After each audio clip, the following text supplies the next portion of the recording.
यहाँनिर पार्किङ हुने रहेछ। हामी यतातिर पार्किङ गरेर ड्याम हेर्न जानु पर्यो। हामी अहिले चाहिँ बल्ल हिँड्दा हिँड्दै यहाँ ड्याममा आइपुग्यो। अब यहाँ धाप ड्याम कस्तो रहेछ त एकछिन हेरौँ है सबैजनाले। एकदम सङ्घर्ष गरी आएको छ यस ठाउँसम्म आइपुग्नुको लागि। सन्तोषले यति धेरै पनि बजार यहाँबाट माथि 3 किलोमिटर छ अरे। अब हामी यहाँ चाहिँ धाप ड्याममा जान्छौँ। चिसो पानी के छ र? 3 किलोमिटर रहेछ। अब फुटसुटको टाइममा यता बस्नुपर्छ। अब चाहिँ हामी यहाँ ड्याममा गइरहेको छ। अब यहाँ ड्याम टक्क हेरौँ न, फ्रेस हो यार। काठमाडौँमा बस्दा बस्दा वाक्कै लाग्यो होला।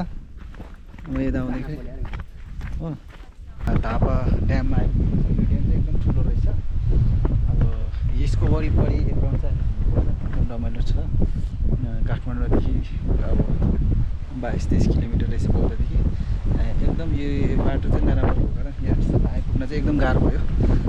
अब हेरौँ त है तर पोखरीको छेउतिर गएर के कस्तो छ भन्ने कुरा। हावा पनि चिसो हावा चलिरहेको छ यतातिर। साथीहरू पनि छ यतातिर सबैजना।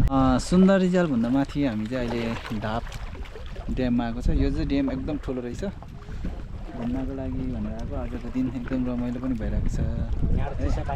यहाँबाट चिसो पानी 3 किलोमिटर रहेछ। यतापट्टि चिसो पानी। यहाँ चाहिँ मेरो साथी सन्तोष हुनुहुन्छ भने हामी चाहिँ आज बाइकमा आएको एकदम सङ्घर्ष गरी आएँ। अनि यहाँ ह्यान्डसम बोय पनि छन् भने यहाँ हामी पोखरी छेउमा बसेको अहिले चाहिँ नेपालीहरू यसरी कहाँ राम्रो ठाउँ रहेछ खोज्दै हिँड्छन्। त्यसै कारण त पोखरीतिर आएको छु है। यो पोखरी कत्रो ठुलो रहेछ त हेर्नु त सबैजनाले। यत्रो ठुलो छ। यहाँबाट यसो वरिपरि घुम्ने ठाउँ पनि रहेछ। यहाँबाट घुम्दा घुम्दा उता एउटा के हो घर हो कि टेम्पल हो तर गुम्बा हो रहेछन्। ड्याम त्यहाँ पानीबाट खोल्ने ड्याम रहेछ भने त्यो चाहिँ यो एकदम ठुलो। अहिले हामी यहाँ बसिरहेको छु भने हामी चाहिँ म उता पनि जान्छ अरे। ए ल होइन रहेछ भएको रहेछ। मैले अब यार ब्याट्री एउटा भएको कारण ब्याट्री पनि धेरै छैन। एकदम यो पोखरीतिर आएको रमाइलो छ। ल हेर्नु त पोखरी पनि कुद्छ।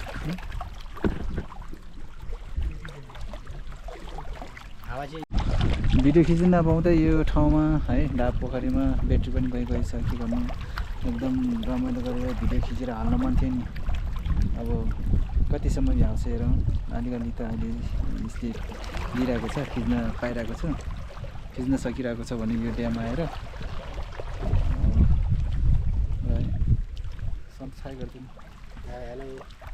सबैजना आउने धापमा यो धाप ड्याममा घुम्न आउनु भने चाहिँ सबैजना यहाँ अरूहरू पनि आइरहेको हुन्छ नि। धाप ड्याममा आइपुग्दाखेरि चाहिँ एउटा पानी पनि खेल्न पाइरहेको छु। ए यस्तो राम्रो चिसो पानी चाहिँ पानी सफा छ है। अनि यहाँ अहिले चाहिँ घाम लागिरहेछ। हामी जति 4 बजीतिरको अवस्थामा हो।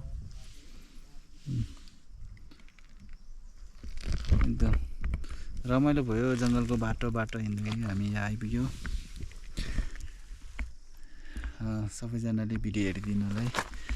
जति सक्दो सेयर कमेन्ट लाइक गरिदिनु होला। यहाँ चाहिँ चिसो पनि हुन्छ। हावा पानी पनि चल्दैछ। हावा पनि अघि चाहिँ यतापट्टि अहिले चाहिँ चलेको छैन। घाम लागिरहेको छ। अवस्था राम्रो छ। आज पानी नपरेको कारण झन्नै राम्रो भयो आजको दिन। त्यसै आज खत्तम हुन्थ्यो। धाप ड्यामको ताल देख्ने यत्रो ठुलो। त्यहाँ चाहिँ ड्याम रोकिरहेको छ है। यस्तो ठाउँमा आएर पनि यहाँ घुमेन भने मजा आएन नि होइन। तलसम्म जान्छ तलसम्म जान्छ। यहाँ तल धाप ड्याम ए यो सबै एक्सप्लोर गर्ने अब धाप ड्यामको।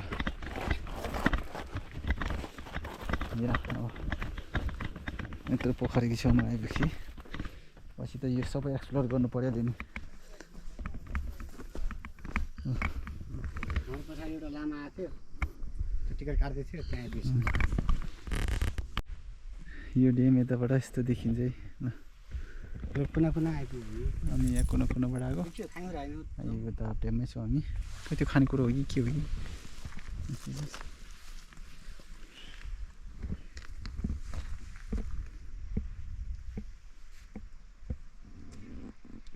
हामीले आज चाहिँ धाप ड्यामको यो वरिपरि पुरै घुम्यो।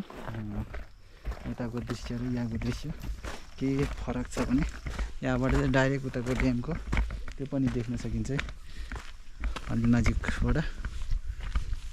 त्यहाँ चाहिँ अलिकति जान नसक्दो रहेछ, बाटोहरू अन्डर कन्स्ट्रक्सनबाट चाहिँ बनिरहेको अवस्था रहेछ, त्यसै कारण गाह्रो छ त्यहाँ पुग्नुलाई। अहिले यो बेलुकाको समयमा सबै एन्टिलाइट भएर राम्रो उज्यालो देखेको छैन। हामी चाहिँ उतापट्टि भयो भने राम्रो आउँथ्यो, राम्रो आएन है। अब यहाँबाट फर्किने बेला भइसक्यो, घुम्दा घुम्दा थाकाइ लागिसक्यो। अब हेर्न मेरो आज यो के भन्छ थाकाइको साथसाथै मेरो यो गोप्रोको पनि ब्याट्रीले धोका दियो। अघि ओह्रालो चल्दा चल्दा भिडियोहरू धेरै खिचेको थियो, त्यस कारण तर पनि यो ड्याम लागि हेर्न पायो, देख्न पायो, भिडियोहरू लिन पायो, सबैभन्दा ठुलो त्यही खुसी लाग्यो। अनि सन्तोष त एकदम बोर लाग्यो कि यार खतरा भएर बसिरहेको त मुस्काउँदैन यार। शान्ति ठाउँमा यस्तो झन् रिफ्रेस गरेर बस्नुपर्ने ठाउँमा यस्तो ठाउँमा आइरहेको बेलामा पनि ड्यामको छेउमा आएको छ, यस्तो रमाइलो भइरहेको छ। र अब हामी चाहिँ यो धाप ड्यामबाट आज बिदा हुन्छु। सबैजनाले भिडियोलाई हेरिदिनु होला है, लाइक कमेन्ट र सेयर पनि गरिदिनु होला तपाईँहरू सबैजना साथीहरूले। सबैजनाले यही भन्छु, बाई बाई है। अर्को भिडियोको साथमा भेटौँला सबैजनालाई।